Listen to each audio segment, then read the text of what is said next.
Assalamualaikum warahmatullahi wabarakatuh. Innal hamdalillah nahmaduhu wa nasta'inuhu wa nastaghfiruh wa na'udzu billahi min shururi anfusina wa min sayyiati a'malina.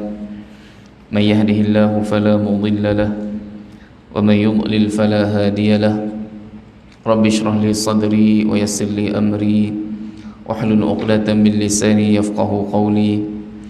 Allahumma 'allimna ma yanfa'una wanfa'na bima 'allamtana.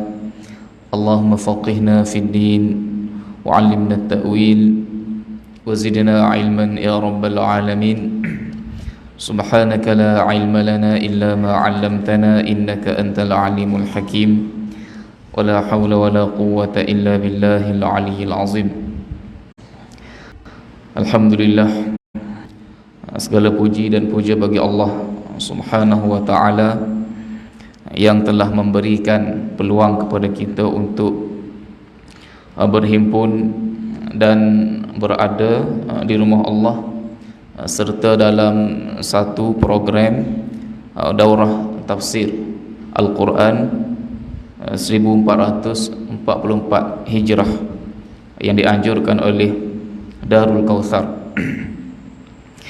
Jadi terlebih dahulu sebelum kita memulakan perbincangan, suka saya ingin nyatakan ucapan selamat datang kepada semua peserta, sama ada dari kalangan pelajar-pelajar Darul Kautsar yang boleh jadi ini kali pertama mereka sertai program daurah tafsir ini, dan mungkin juga sebahagiannya sudah ikuti program ni sebelum ni tahun 2018 dan 2019.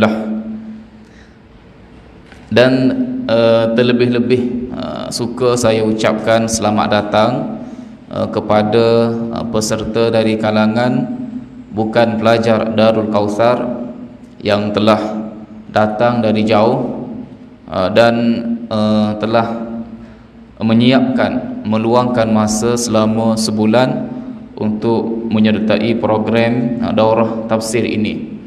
Mudah-mudahan Allah Subhanahu wa ta'ala menjadikan perhimpunan ini jam'an marhumah, perhimpunan yang dirahmati Allah Subhanahu wa ta'ala, dan perpisahan kita selepas ini sebagai perpisahan maksumah yang terpelihara daripada dosa dan maksiat, kerana memang sudah menjadi kebiasaan manusia bila mereka berhimpun, berada dalam kumpulan, mereka lebih mudah untuk melakukan amal saleh berbanding apabila mereka berpecah, berada sendirian.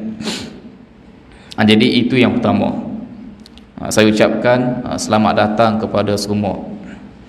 Yang kedua, sebelum kita mulakan perbincangan kita, suka juga saya perkenalkan diri terlebih dahulu, sebab ada di kalangan pelajar kita, saya rasa sudah tahulah sedikit sebanyak tentang diri saya, tapi mungkin kepada peserta-peserta daripada luar yang saya hormati sekalian, mungkin ini kali pertama melihat saya. Jadi secara ringkasnya, nama saya Wan Abdul Majid bin Wan Syukri. Wan Abdul Majid bin Wan Syukri. Saya berasal daripada Wakaf Cik Yeh Sohulah, Kelantan kita ni lah. Asal Kelantan dan sekarang ni pun bertugas di Kelantan, di sinilah, di Darul Kautsar yang yang istimewa ini. Itu yang kedua. Dan yang ketiga, saya telah diamanahkan untuk mengendalikan kelas sesi pertama ni, sesi pertama setiap hari, di mana sesi pertama ni kita akan membincangkan berkenaan dengan fadilat Al-Quran dan adab-adab dengan Al-Quran, serta perkara-perkara berkait dengan Al-Quran, sama ada ahli Al-Quran, guru Quran, pelajar Quran. Jadi kita sebagai peserta daurah tafsir kali ini, kita tidak terlepas daripada fadail, daripada fadilat dan juga adab-adab dengan Al-Quran. Sebab Al-Quran ini suatu kitab yang kita jadikan sebagai panduan hidup kita, yang kita tidak lekang, tidak lepas daripadanya. Jadi semestinya kita nak tahu apa kelebihan-kelebihan orang yang membaca Al-Quran, dan juga apa adab-adab yang sepatutnya menghiasi diri ahli-ahli Al-Quran seperti kita ni. Alhamdulillah. Jadi untuk maksud tersebut kita telah pilih sebuah kitab sebagai rujukan, iaitu At-Tibyan fi Adab Hamalatil Quran. At-Tibyan fi Adab Hamalatil Quran, keterangan tentang adab-adab orang-orang yang membawa Al-Quran, yang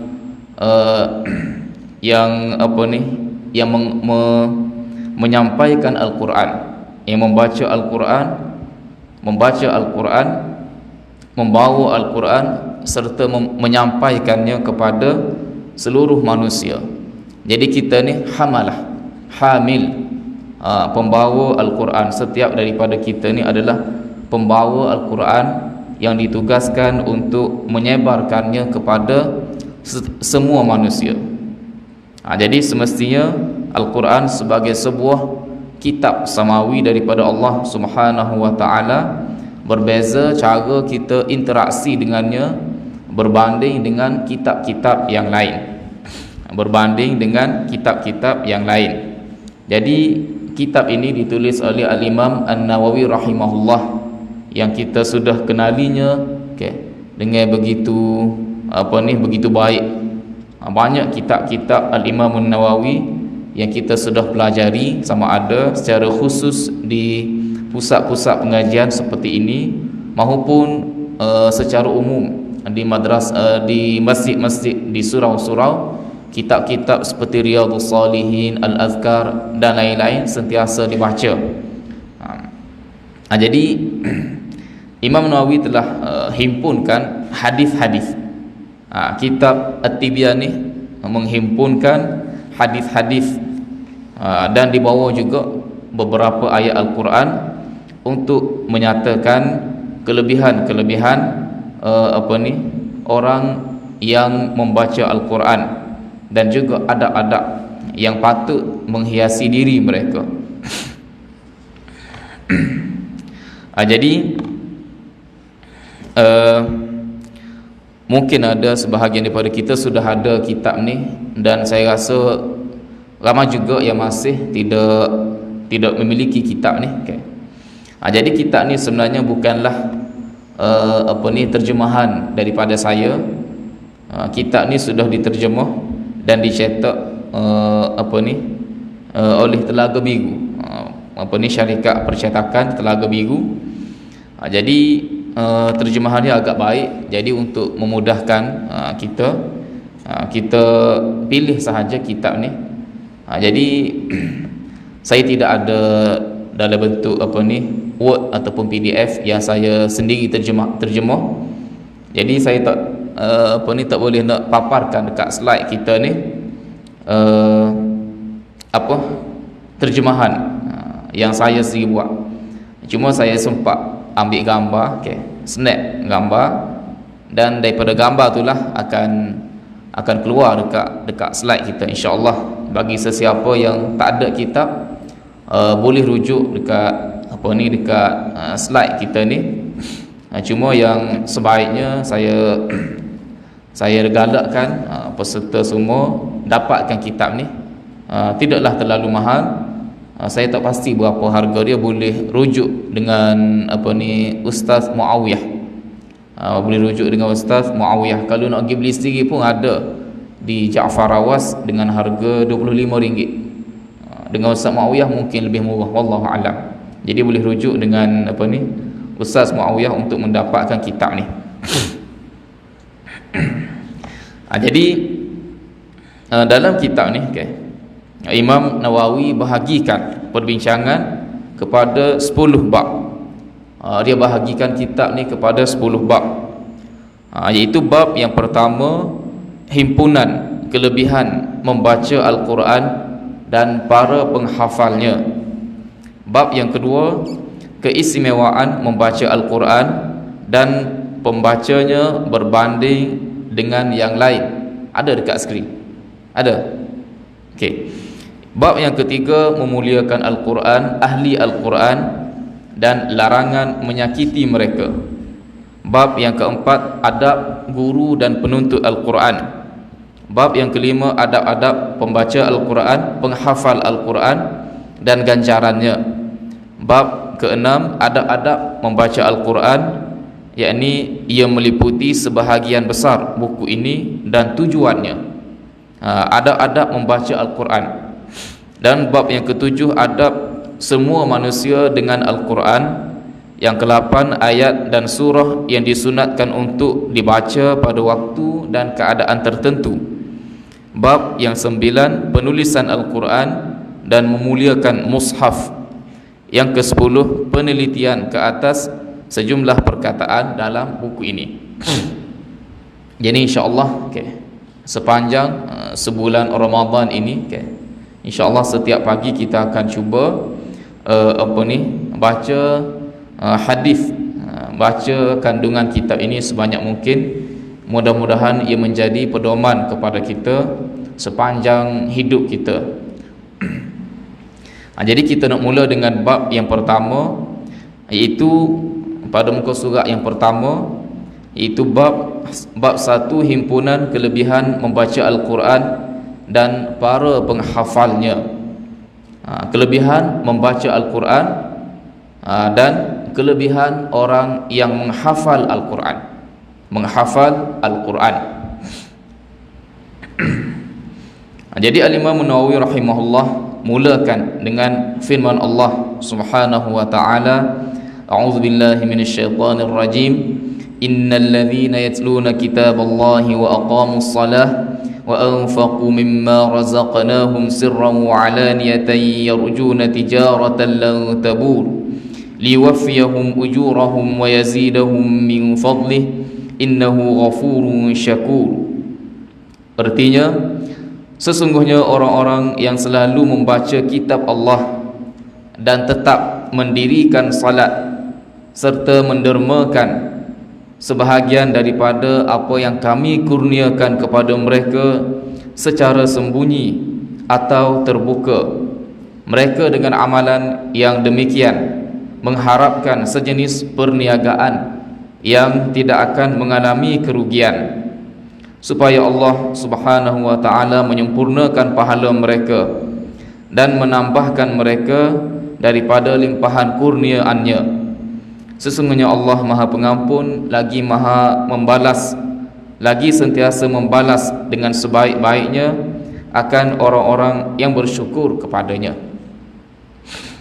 Jadi ini surah Fatir ayat yang ke-29 dan 30. Daripada ayat ni mungkin bagi kita tidak begitu ketara lah, tak nampak sangat di manakah kelebihan orang yang membaca Al-Quran dan orang yang menghafalnya. Seperti yang kita nak, sekali tengok tak nampak, sekali tengok tak nampak. Jadi kena tengok sekali lagi, kena tengok sekali lagi untuk nampak di manakah kelebihan yang Allah Subhanahu wa taala sebutkan tentang pembaca Al-Quran dan penghafalnya. Jadi sebenarnya ayat ni ayat ni dia mari selepas ayat yang masyhur, innama yakhshallaha min ibadihi ulama, innama yakhshallaha min ibadihi ulama. Sesungguhnya orang yang takutkan Allah Subhanahu wa taala dari kalangan hamba-hambanya ialah para alim ulama. Para alim ulama. Jadi ayat ni, innal ladzina yatluna kitaballah wa aqamus salah merupakan amalan. Ayat ni menyatakan amalan para ulama. Siapakah ulama? Ulama orang yang paling bertakwa kepada Allah Subhanahu wa taala. Jadi apakah amalan yang menjadikan mereka orang yang takut pada Allah? Nombor satu sekali, yatluna kitab Allah. Yatluna kitab Allah, membaca Al-Quran, menghafal Al-Quran. Jadi itu kelebihan yang pertama. Yang kedua, yang kedua, kesan daripada baca Al-Quran, yatluna kitab Allah wa aqamus salah. Kesan daripada baca Al-Quran, mereka mendirikan sembahyang. Mendirikan sembahyang dalam ayat ini merupakan isyarat ataupun simbol kepada menunaikan hak Allah Subhanahu wa taala. Aqamus salah, mendirikan sembahyang adalah hak Allah yang paling besar ke atas setiap makhluk, setiap manusia. Jadi kesan daripada tilawatul Quran, hafal Quran, membawa seorang itu menjadi orang yang mendirikan sembahyang, yakni menunaikan hak Allah Subhanahu wa taala dengan sebaik-baiknya. Dengan sebaik-baiknya. Inna salata tanha 'anil fahsya'i wal munkar. Itu hak Allah Subhanahu wa taala. Bila baca Quran, maka orang itu akan jadi orang yang pertama sekali aqamus salah, mendirikan sembahyang. Menunaikan hak Allah Subhanahu wa taala. Itu kelebihan yang kedua. Orang yang baca Quran, orang yang hafal Quran, maka peluang, potensi untuk dia menunaikan hak Allah Subhanahu wa taala jauh lebih besar daripada orang yang tidak membaca Al-Quran, yang tidak menghafal Al-Quran, tidak memahami Al-Quran, sebab dia tak faham. Sebab dia tak faham apakah hak-hak Allah ke atas dirinya. Jadi jauh sekali untuk dia dapat menyempurnakan hak Allah bila dia tidak memahami Al-Quran, membaca Al-Quran, apatah lagi menghafalnya. Itu kelebihan yang kedua. Dia dapat menunaikan hak Allah Subhanahu wa taala. Yakni Al-Quran membawa seseorang itu untuk menunaikan hak Allah Subhanahu wa taala. Wa anfaqu mimma razaqnahum, dan mereka membelanjakan sebahagian daripada harta mereka, sirran wa alaniyah, secara sembunyi atau terbuka. Maknanya ini kelebihan yang ketiga. Bila mereka tilawatul Quran, baca Quran, mereka akan menginfakkan harta-harta mereka. Harta-harta mereka. Harta ni benda yang paling dicintai oleh manusia. Dia tidak akan infak, dia tidak akan belanjakan tanpa mendapat pulangan yang lebih lumayan, kecuali setelah dia baca Quran, setelah dia memahami tuntutan-tuntutan yang Allah Subhanahu wa taala bebankan ke atasnya. Jadi anfaqu mimma razaqnahum, membelanjakan sebahagian daripada harta mereka, ini isyarat kepada menunaikan hak-hak manusia. Jadi dalam hidup kita ni, manusia ni, dia akan menjadi orang yang sempurna. Ia benar-benar yakhsyallah, takut pada Allah Subhanahu wa taala bila dia menunaikan hak Allah, dan yang kedua bila dia menunaikan hak-hak manusia.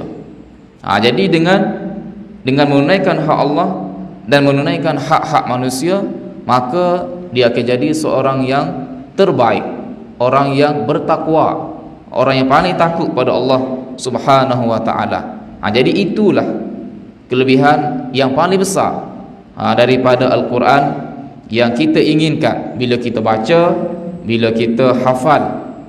Bukan semata-mata tilawatan, bukan semata-mata untuk bertanding untuk musabaqah dan seumpamanya, tidak. Tapi ini kita nak, kita baca Quran. Bila orang itu baca Quran, insya-Allah Allah Ta'ala akan pandu dia menjadi hambanya yang terbaik. Iaitu hamba yang terbaik, yakni orang yang menunaikan segala hak-hak Allah ke atas dirinya dan menunaikan segala hak-hak manusia yang lain ke atas dirinya. Hak kalau kita sebagai seorang pelajar, hak guru, hak rakan-rakan, banyaklah. Hak kita, hak orang lain ke atas diri kita. yarjuna tijaratan lan tabur, mereka mengharapkan perniagaan yang tidak mengalami kerugian. Jadi Allah Subhanahu wa taala gambarkan baca Quran, tilawatul Quran ni sebagai satu perniagaan, sebagai satu perniagaan yang pembaca-pembacanya mengharapkan tidak berlaku sebarang kerugian daripadanya. Jadi sini pun kita dapat tengok satu kelebihan yang lain. Ini kelebihan yang keempat. Kelebihan yang keempat, Allah Ta'ala kata baca Quran adalah satu perniagaan. Apa maksudnya? Maksudnya bila ada perniagaan, kita mesti ada penjual, kita mesti ada pembeli, dan ada barang, ada yang diniagakan, ada barang yang diniagakan. Jadi sini siapa penjualnya? Siapa penjual dan siapa yang nak beli, dan apakah barang dagangan yang diniagakan? Jadi penjualnya ialah kita, hamba Allah Subhanahu wa ta'ala. Pembelinya siapa? Allah Subhanahu wa ta'ala. Allah Subhanahu wa ta'ala pembeli. Dan apakah barang yang diniagakan? Al-Quran, tilawatul Quran. Kita baca Quran, Allah Subhanahu wa ta'ala beli dengan kita bacaan kita itu, dengan memberikan pahala, liwafiyahum ujurahum, memberikan pahala yang sempurna ke atas bacaan kita. Satu huruf 10 kebaikan. Jadi Allah SWT langsung tidak kurangkan pahala yang layak diperolehi oleh mereka yang membaca Al-Quran. Bahkan Allah Ta'ala sempurnakan pahala tersebut. Jadi Quran ni Al-Quran ni Allah SWT gambarkan sebagai perkara yang diniagakan. Allah Ta'ala tidak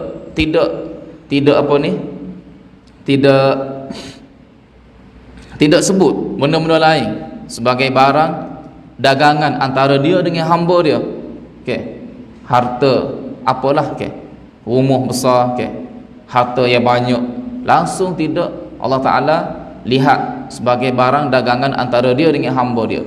Tetapi benda yang tidak ada modal pun kita nak buat, baca Quran, kita hanya perlukan lisan, hanya perlukan lidah. Itulah yang Allah Ta'ala jadikan sebagai barang dagangan. Bahkan Quran ni daripada Allah Subhanahu wa ta'ala. Allah Subhanahu wa ta'ala yang turunkan Al-Quran kepada kita, dia beri Quran kepada kita, lepas tu dia sejual dia pula. Dia berikan Al-Quran kepada kita, Quran itu milik dia, dia turunkan daripada langit melalui malaikat kepada kita. Lepas tu dia suruh kita jual kepada dia pula. Dia suruh kita jual kepada dia pula. Bermakna Allah Subhanahu wa ta'ala meletakkan Al-Quran ni pada kedudukan yang sangat tinggi. Banyak lagi benda lain yang Allah Ta'ala turunkan, hujan, macam-macam nikmat-nikmat yang Allah Subhanahu wa ta'ala turunkan kepada kita, tapi yang lain tak ada, tidak tersenarai sebagai barang dagangan antara hamba dengan Allah Subhanahu wa ta'ala, antara Allah Subhanahu wa ta'ala. Sebab itulah dalam satu hadis, dalam satu hadis Nabi sallallahu alaihi wasallam sebut, kullun nas yaghdu fabai'un nafsaha famu'tiquha aw mubiquha. Ini ringkasan daripada satu hadis Nabi sallallahu alaihi wasallam dalam hadis 40 ada hadis ni. Setiap manusia dia berpergian, maknanya bergerak ke sana ke sini setiap masa. Fabai'un nafsaha, dia meniagakan, menjual dirinya, lalu dia membebaskannya ataupun dia membinasakannya. Jual diri ni maksudnya yakni melaksanakan segala hak-hak Allah Subhanahu wa ta'ala dengan dirinya. Jadi dalam bab baca Quran ni, kita gunakan lisan kita untuk kita berjual beli dengan Allah Subhanahu wa ta'ala. Jika kita gunakan lisan kita untuk baca Al-Quran, untuk hafal Al-Quran, lisan kita untuk baca Quran, otak kita untuk hafal Al-Quran, maka insya-Allah kita akan menjadi orang yang mu'tiq, yakni yang membebaskan diri daripada daripada azab neraka. Bukannya orang yang membinasakan diri kerana tidak melakukan jual beli dengan betul dengan Allah Subhanahu wa taala. Itu liwafiyahum ujurahum wa yazidahum min fadlih, agar Allah menyempurnakan kepada mereka pahala mereka, ujurahum, pahala mereka, wa yazidahum min fadlih, dan Allah Ta'ala menambahkan kepada mereka kurniaan-kurniaannya, sebahagian daripada kurniaannya, sebahagian daripada kurniaannya. Dalam satu hadis Nabi sebut kullu amali ibni Adam lahu alhasanatu bi ashri amthaliha ila 700 dhi'fin ila adha'afin katsirah. Setiap amalan anak Adam untuknya, miliknya kebaikan daripada amalan tersebut. Alhasanatu bi ashri amthaliha, satu kebaikan sama dengan 10 kali ganda balasannya, sehingga 700 kali ganda, sehingga adha'afin katsirah, gandaan ya begitu banyak. Jadi yazidahum, Allah Ta'ala menambah pahala kepada mereka ni, menambah pahala kepada mereka ni. Wallahu a'lam lah, banyak mana Allah Ta'ala boleh tambah mengikut kehendaknya, sesuai dengan kehendaknya. Kalau boleh 10 pada dah, kalau boleh 700, lebih lagi daripada tu, wallahu a'lam, tak tahulah banyak mana pahala yang kita akan dapat daripada membaca Al-Quran, lebih-lebih lagi menghafal Al-Quran. Orang yang menghafal Al-Quran hakikatnya dia lebih banyak membaca Al-Quran daripada orang yang tidak menghafal Al-Quran. Itu. Jadi itu ayat daripada surah Fatir. Beberapa dua ayat daripada surah Fatir yang menjelaskan kepada kita berkenaan kelebihan membaca Al-Quran dan kelebihan orang yang menghafal Al-Quran. Lepas tu Imam Nawawi kemukakan beberapa hadis di bawah tajuk yang pertama ini. Jadi dia kata, kami meriwayatkan sebuah hadis daripada Uthman bin Affan radhiyallahu anhu. Katanya Rasulullah sallallahu alaihi wasallam bersabda, khairukum man ta'allama al-Qur'ana wa 'allamah. Artinya sebaik-baik orang dalam kalangan kamu ialah orang yang mempelajari Al-Quran dan mengajarkannya. Hadis ini diriwayatkan oleh Imam Abu Abdullah Muhammad bin Ismail bin Ibrahim Al-Bukhari dalam kitab sahihnya yang merupakan kitab yang paling sahih setelah Al-Quran. Jadi hadis ini selalu kita dengar, selalu kita dengar, sebaik-baik kamu ialah orang yang mempelajari Al-Quran. Apa maksud mempelajari Al-Quran? Perkataan mempelajari Al-Quran dalam bahasa Melayu dia agak umum makna dia, agak luas makna dia. Baca Iqra, belajar Iqra itu pun satu bentuk mempelajari Al-Quran. Belajar Iqra, pelajari Al-Quran dah. Jadi apa maksud mempelajari Al-Quran? Wa 'allamah, dan mengajarkannya. Belajar Iqra, mengajar Iqra, itu pun kalau kita kira termasuk dalam ta'allama Al-Quran wa 'allamah. Tetapi apakah yang dimaksud ke sini? Sebab ta'allumil Quran wa ta'limuh diberkait rapat dengan khair, sebaik-baik manusia. Jadi sekarang ini adalah hadis Nabi sallallahu alaihi wasallam nak mengajarkan kepada kita, nak membawa nak bawa kita supaya dalam menilai manusia, inilah orang yang terbaik di kalangan manusia, orang yang terbaik di kalangan manusia. Jadi dua patah sahaja Nabi guna, ta'allamal Quran wa 'allamah, mengajarkan Al-Quran, belajar Al-Quran dan mengajarkannya. Jadi para ulama sebut ta'allamal Quran satu-satu mempelajari Al-Quran itu yakni alladzi jahada nafsah fi hifzil Quran wa fahmi ma'anihi wa tafsiri ayatihi. Mempelajari Al-Quran, yakni orang yang melawan bersungguh-sungguh, jahada nafsah, melawan dirinya, melawan nafsunya untuk menghafal Al-Quran. Itu baru ta'allum yang sempurna bagi Al-Quran. Hakikatnya itu baru ta'allum, mempelajari Al-Quran yang sempurna.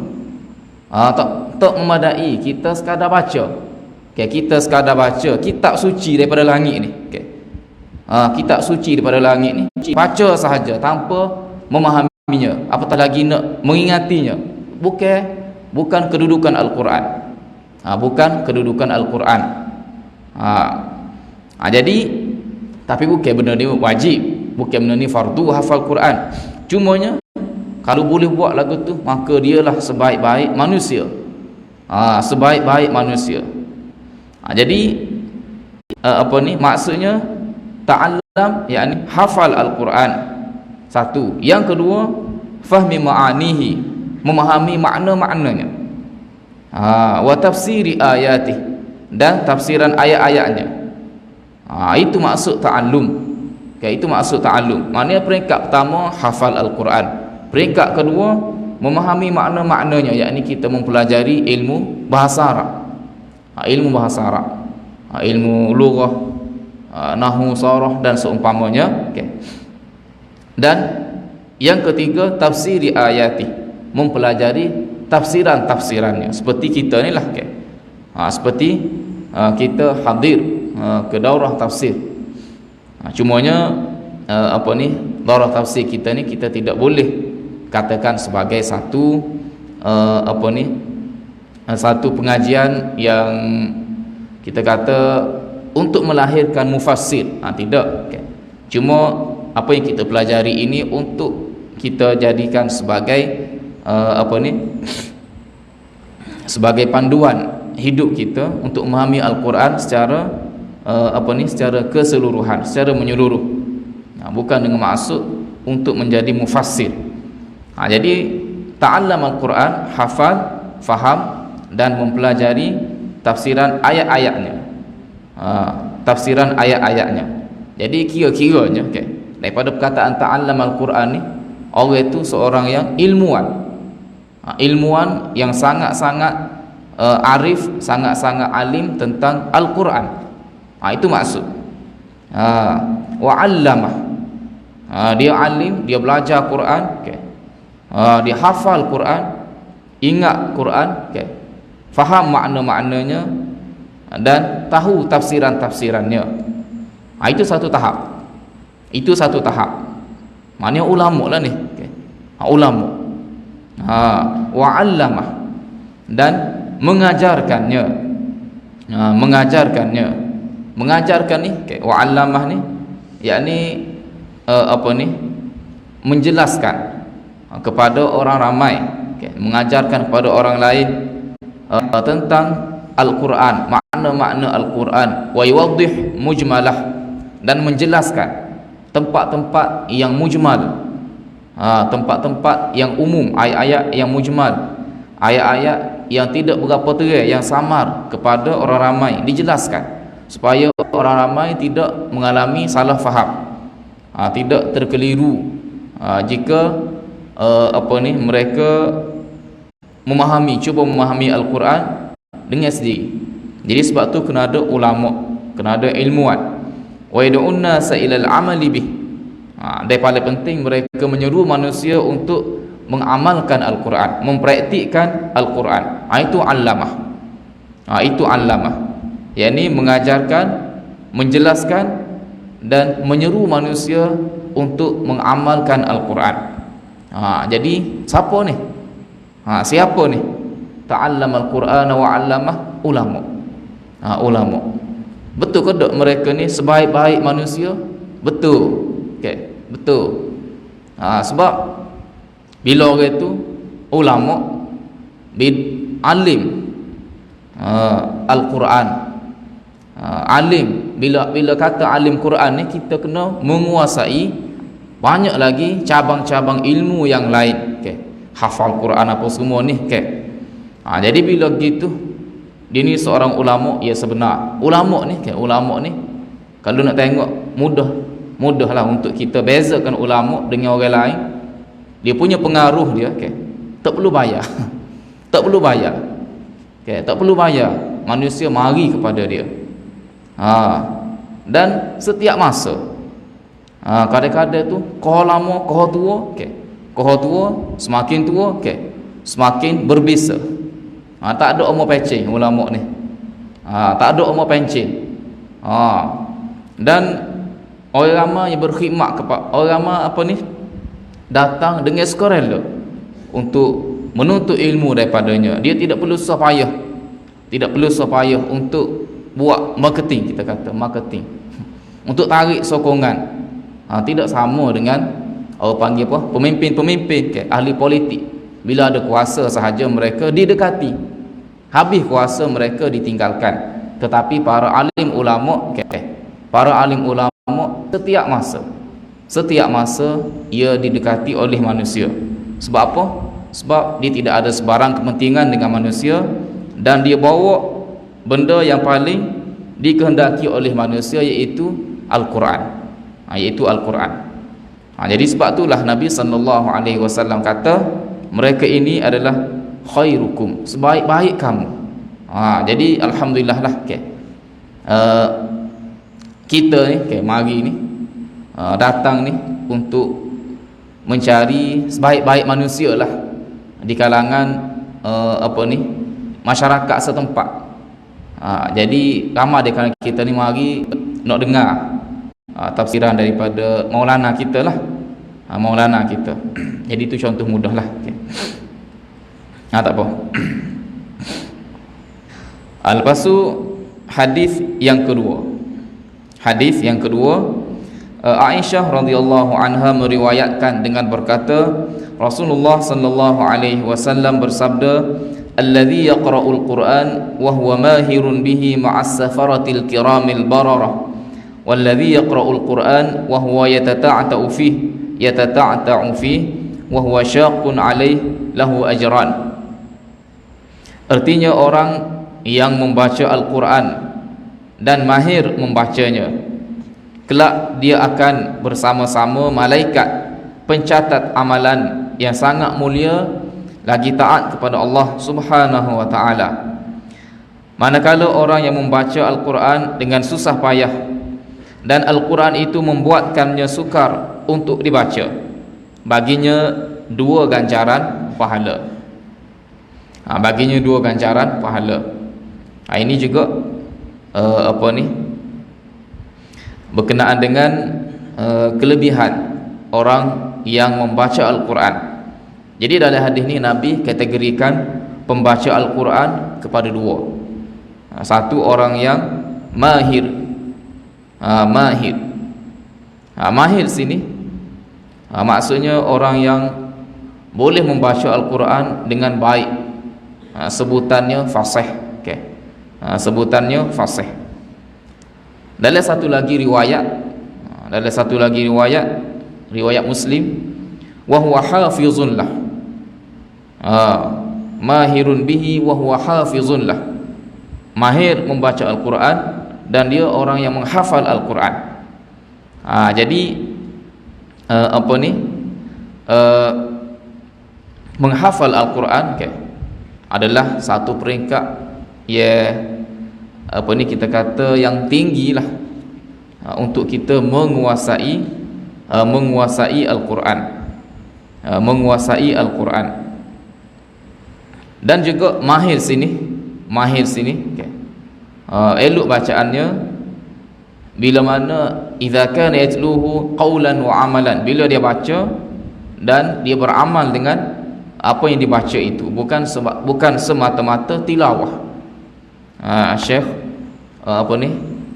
Ibnu Utsaimin dia kata mahir sini bukan semata-mata tilawah, bahkan mahir sini yakni orang yang membaca dan beramal dengan apa yang dibacanya. Ini dia tidak jadikan Al-Quran sebagai perkara yang semata-mata untuk mendapatkan keuntungan duniawi, semata-mata untuk mendapatkan keuntungan duniawi, tanpa dia bersusah payah untuk mengamalkan Al-Quran. Baca Al-Quran jauh lebih mudah daripada mengamalkannya. Mengajak manusia untuk beramal dengan Al-Quran jauh lebih sukar, bahkan jauh lebih besar risikonya. Risikonya jauh lebih besar.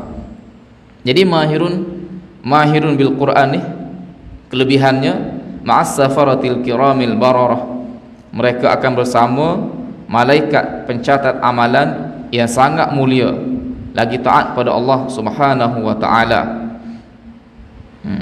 Jadi sini diterjemah sebagai malaikat. Berkenaan dengan as-safarah ni ada beberapa pendapat di kalangan ulama. Selain malaikat, ada juga yang mengatakan as-safarah ini yakni ar-rusul, rasul-rasul. Kerana mereka yasfiruna ilan nas birisalatihim, pergi berjumpa dengan manusia untuk membawa risalah-risalah mereka. Itu maksud itu satu maksud safarah. Jadi para rasul, para rasul. Safarah ni jamak pada safir. Safir, dia macam duta lah. Kalau kita hari ni duta ni kerja area, dia pergi mengembara ke rata dunia. Dia duduk di negara ni setahun, lepas 2 tahun 3 tahun, lepas tu dia pindah pula ke negara lain, lepas tu pindah pula ke negara lain. Sepanjang hayat dia, sepanjang kita kata kerja dia, banyak negara dia telah pergi. Jadi apa tugas dia? Bawa risalah, bawa image negara dia. Jadi rasul ni dibawa kitab kepada manusia. Itu sebab itu dikatakan as-safarah ini rasul. Jadi orang yang mahir membaca Al-Quran, dia akan berada bersama dengan para rasul yang mulia, yang baik di akhirat kelak. Walladhi yaqra'ul Quran, dan orang yang membaca Al-Quran dalam keadaan bersusah payah, yakni tergagap-gagap lah, kita kata tergagap-gagap. Wa huwa syaqqun alaih, dan Quran itu membuatkannya sukar untuk dibaca. Maka baginya ada dua ganjaran. Satu ganjaran baca Al-Quran, satu lagi ganjaran atas mujahadah dia, kesungguhan dia membaca Al-Quran walaupun dia mengalami kesukaran dalam bacaannya. Boleh jadi kita tidak begitu besar masalah baca Al-Quran, tetapi bagi sebahagian manusia, masyarakat di luar yang tidak berpeluang, tidak bernasib baik seperti kita, dapat pelajari Al-Quran daripada kecil lagi, jadi ramai mengalami masalah tata-ata ni. Jadi mereka tidak dipersia-siakan oleh Allah Subhanahu wa taala. Itu. Jadi itulah ganjaran kepada orang-orang yang membaca Al-Quran. Lepas tu hadis yang seterusnya ni insya-Allah kita kena sambung kemudian. Hadis yang ketiga ni, masa pun sudah lebih ni. Kita start lewat sikit tadi, tapi saya tidak berhajat untuk tarik, untuk lewatkan sebab sebab kita ada masa yang singkat untuk bersiap. Lepas ni ada kelas yang lain pula. Jadi wa akhiru da'wana alhamdulillahi rabbil alamin. Subhanakallahumma wa bihamdika asyhadu an la ilaha illa anta astaghfiruka